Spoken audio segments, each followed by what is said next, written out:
A శుభకార్యానికైనా శుభారంభం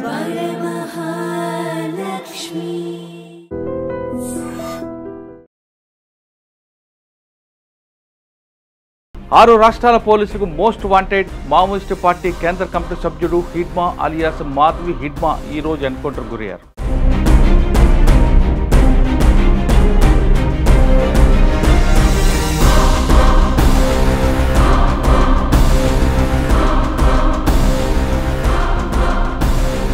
welcome to I dream.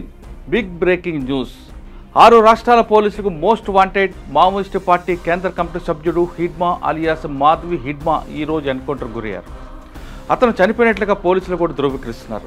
ఈరోజు తెల్లవారుజామున 6 గంటలకు ఆంధ్రప్రదేశ్ రాష్ట్రంలో మారేడుమిల్లి అటవీ ప్రాంతంలో జరిగిన భీకరమైన ఎన్కౌంటర్లో హిడ్మాతో పాటు మరో 5గురు చనిపోయినట్లుగా పోలీసులు చెప్తున్నారు.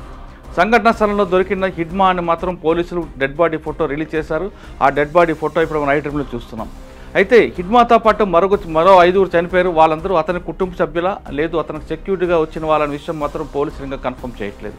అయితే ఛత్తీస్గఢ్ రాష్ట్రంలో ఎక్కడో అబుజ్మడ్లో ఉన్న హిడ్మా ఇటువైపు ఎందుకు వచ్చారనే విషయాన్ని మాత్రం పోలీసులు కన్ఫర్మ్ చేయట్లేదు.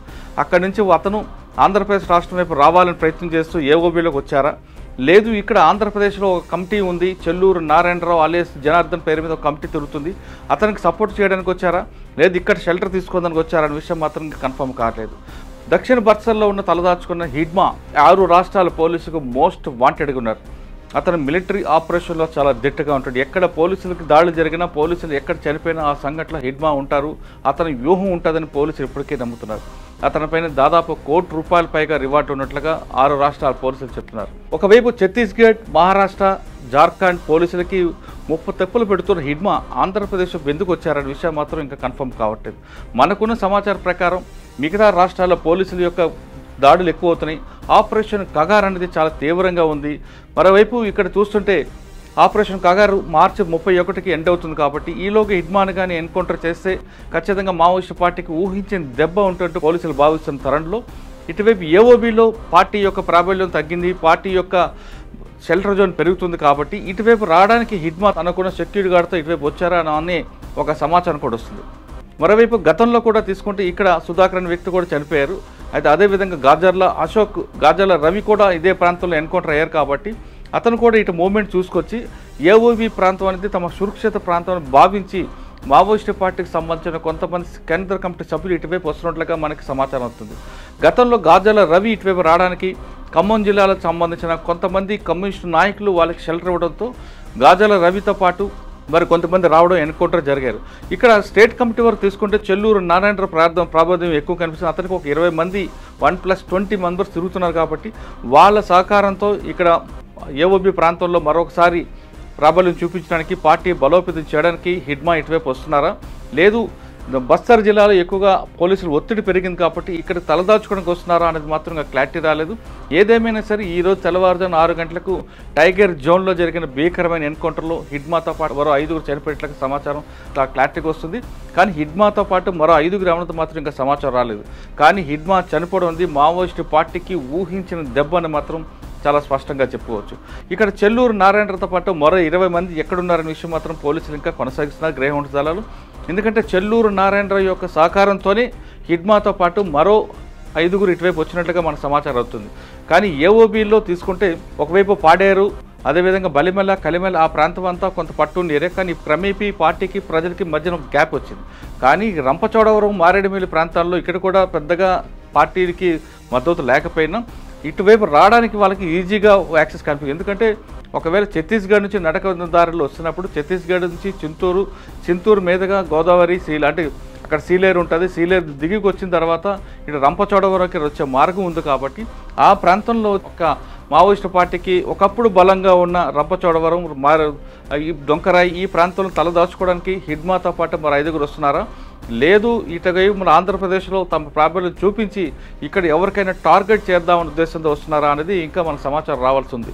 ఎందుకంటే పార్టీ క్రమేపీ 6 రాష్ట్రాల్లో క్రమేపీ అది ప్రాబల్యం కోల్పోతున్న తరంలో ఆంధ్రప్రదేశ్లో ఇటు మధ్యన పూర్తిగా అంటే ఆంధ్రప్రదేశ్ కానీ తెలంగాణలో కానీ ఇక్కడ పూర్తిగా యాక్టివిటీ తగ్గిపోయి తెలంగాణ వైపు రావాలంటే కర్రెగొట్ల వైపు రావాలి. అక్కడ పోలీసు చాలా ఫోర్స్గా ఎక్కువగా ఉంది. కాబట్టి ఒకవైపు ఏఓబీ ఈ ప్రాంతంలోకి వస్తే తమకు కొంచెం తలదాచుకోవడానికి అవకాశం ఉంటుందని భావించి వస్తున్నారా అనేది మాత్రం ఇంకా సమాచారం రాలేదు. కానీ ఏఓబీకి సంబంధించిన ప్రాంతంలో ఆంధ్రప్రదేశ్ పోలీసులు ఎప్పుడు ఫోకస్ ఎక్కువ కనిపిస్తుంటుంది. ఎందుకంటే గ్రేహౌండ్స్తో పాటు ఎస్ఐబి అధికారులందరూ కూడా ఆంధ్రప్రదేశ్ సరిహద్దు జిల్లాలో ఉన్న అంటే ఈ పాడేరు కానీ, అల్లూరు సీతారామరాజు, ఇటు ఛత్తీస్గఢ్ సరిహద్దు అయిన రంపచోడవరం ఈ ప్రాంతాన్నిటి మీద ఫోకస్ ఉంది. కాబట్టి ఇటు ఏ మూమెంట్ కూడా వచ్చే అవకాశం లేదు. బహుశా ఈ సమాచారం ఆయనకు లేకపోవడం వల్లే హిడ్మాతో పాటు మరి 5గురు ఇటువైపు వచ్చినట్టుగా మనకు సమాచారం అవుతుంది. కానీ స్టేట్ కమిటీకి సంబంధించిన చెల్లూరు నారాయణరావు ఏ విధంగా ఆయనకి ఇన్ఫర్మేషన్ ఇచ్చి తీసుకొచ్చారా అనే విషయాన్ని మొత్తం క్లారిటీ లేదు. గతంలో చెల్లూరు నారాయణరావు కూడా గాజల రవి ఎన్కౌంటర్ ముందు ఒకసారి ఇటువైపు రావడం, ఇక్కడికి వచ్చిన తర్వాత పోలీసుల యొక్క దాడుల నుంచి తప్పించుకొని వెళ్ళిపోయారు. అంటే చెల్లూరు నారాయణరావు దళం మాత్రం ఇంకా మూమెంట్ ఉంది. కాబట్టి అతని సహకారంతోనూ అతని సమాచారంతోనే హిడ్మా ఇటువైపు వచ్చినట్టుగా సమాచారం అవుతుంది. కానీ ప్రస్తుతం హిడ్మా డెడ్ బాడీ మనం చూస్తున్నాం. అతన్ని డైరెక్ట్గా ఎన్కౌంటర్లో చనిపోయినట్లుగా ఎక్కడ కూడా కనిపిస్తున్నట్టు చాలా స్పష్టంగా కనిపిస్తుంది. కానీ ప్రజా సంఘాలు మాత్రం ఇతను దక్షిణ బస్తార్లో తలదాచుకున్న హిడ్మాని కొంతమంది తీసుకుని వచ్చి బలవంతంగా కాల్చారు అనేది ఒక వాదన తీసుకొచ్చారు.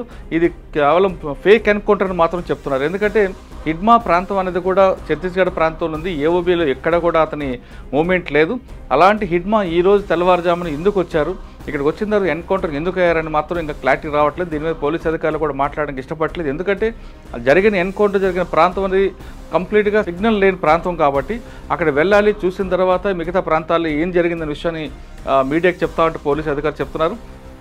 సంఘటన జరిగిన దగ్గర నుండి ఇంకా కూంబింగ్ జరుగుతూనే ఉంది. కాబట్టి పార్టీలు లోపటే ఉన్నాయి, బయటకు వచ్చాక మాకు ఇన్ఫర్మేషన్ వస్తుందని మాత్రం పోలీసులు చెప్తున్నారు. మొత్తమే తీసుకుంటే ఎంతో కాలంగా నిశ్శబ్దంగా ఉన్న మారేడుమిల్లి ప్రాంతంలో హిడ్మా ఎన్కౌంటర్ తర్వాత ఒకేసారి ప్రజలందరూ భయభ్రాంతులకు గురవుతున్నారు, ఒకేసారి ఉలిక్కిపడ్డారు.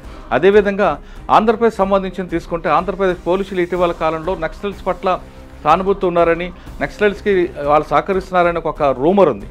కానీ ఇప్పుడు తెలంగాణ ఏ విధంగా అయితే నక్సల్స్కి గట్టిగా ఎదుర్కొంటుందో అదేవిధంగా ఆంధ్రప్రదేశ్ కూడా గట్టిగా ఎదురు దెబ్బ తగిలింది అనే విషయాన్ని మాత్రం పోలీసులు ఈ సంఘటన ద్వారా ఒక మెసేజ్ పంపించారని మాత్రం చాలా క్లారిటీగా ఉంది. మొత్తమే తీసుకుంటే ఛత్తీస్గఢ్, మహారాష్ట్ర, జార్ఖండ్, అదేవిధంగా తెలంగాణ, ఆంధ్రప్రదేశ్, ఒడిశా ఈ అన్ని ప్రాంతాలకి మోస్ట్ వాంటెడ్గా కనిపిస్తున్న హిడ్మా ఈరోజు ఎన్కౌంటర్ అయ్యారు. కాబట్టి మిగతా రాష్ట్రాల్లో ఉన్న పోలీసులందరూ కొంచెం ఊపిరి పీల్చుకుంటారు. కానీ ఇంకా చాలామంది సంబంధించిన వాళ్ళు చాలామంది ఇంకా యూజువల్గా కనిపిస్తున్నారు.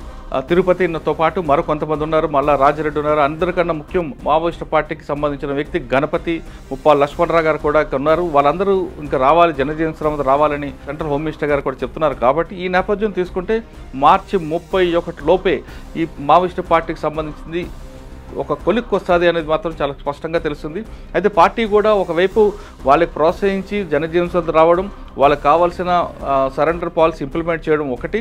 రెండోది ఎవరైతే ఉన్నారో యూజువల్గా వాళ్ళ ఇళ్ళకి వెళ్ళి వాళ్ళ పేరెంట్స్తో కూడా సమాధానం చెప్పిస్తున్నారు. అందులో భాగంగానే ఛత్తీస్గఢ్ హోమ్ మినిస్టర్ గారు కూడా హిడ్మా ఇంటికి వెళ్ళి పువ్వర్తికి వెళ్ళి ఆయన తల్లి ద్వారా ఒక మెసేజ్ కూడా పంపించారు. ఆ మెసేజ్కి తల్లి ఇచ్చిన మెసేజ్ కూడా హిడ్మా ఎలాంటి రెస్పాన్స్ ఇవ్వలేదు. ఈరోజు ఎన్కౌంటర్ చనిపోయిన విషయం తనకు తెలుస్తుంది.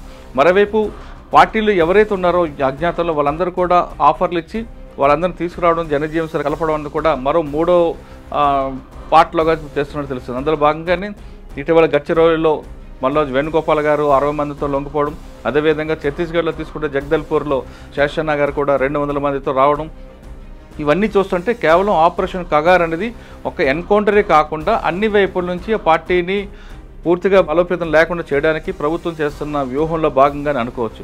ఒకవైపు ఇది ఒకటే కాకుండా ఎక్కడైతే డెవలప్మెంట్ లేదో ఆ ప్రాంతంలో ఆయా ప్రాంతాలకు సంబంధించిన అధికారులు, ఆ ప్రాంతానికి సంబంధించిన ప్రభుత్వాలు పూర్తిగా గ్రామీణ స్థాయికి వచ్చి అంటే కేవలం పోలీసులే అని కాకుండా రెవెన్యూ డిపార్ట్మెంట్ అవ్వచ్చు, పంచాయతీరాజ్ అవ్వచ్చు, ఇరిగేషన్ అవ్వచ్చు, ఆయా అటవీ ప్రాంతాలకు వెళ్ళి ఆ గ్రామాల్లో ఉన్న డెవలప్మెంట్ చేయడం, అంటే యువత ముఖ్యంగా పార్టీ వైపు వెళ్లకుండా ఉండడానికి ఏం చేయాలనే విషయాలను కూడా ప్రభుత్వాలు, అన్ని రాష్ట్ర ప్రభుత్వాలు, కేంద్ర ప్రభుత్వం సహకారంతో ఈ విధంగా ముందుకు వెళ్ళడం కాలక్రమంలో మావోయిస్ట్ పార్టీ అనేది చరిత్రలో మనకు ఒక పేజీలో మిగిలిపోతున్న విషయాన్ని మాత్రం చాలా స్పష్టంగా చెప్తుంది. ఇది హిడ్మా ఎన్కౌంటర్పై అభిప్రాయం. మరో అంశాల్లో మళ్ళీ కలుద్దాం. అంతవరకు నమస్తే. Thank you very much.